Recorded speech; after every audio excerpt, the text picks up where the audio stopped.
Hello everyone, welcome back to my channel Sumi's kitchen recipe. আশা করি যে যেখানে আছেন ভালো আছেন, আমরা ভালো আছি আলহামদুলিল্লাহ।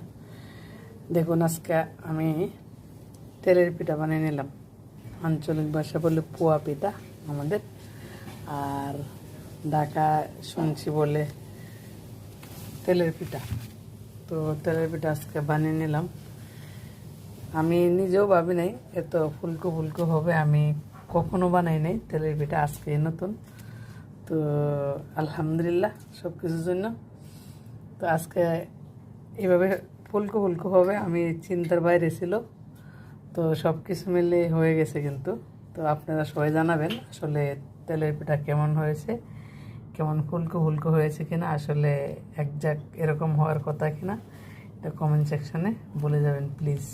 আজকে এই পর্যন্তই, দেখা হবে পরবর্তী ভিডিওতে। সেই পর্যন্ত ভালো থাকুন, সুস্থ থাকুন, নিরাপদে থাকুন। আল্লাহ।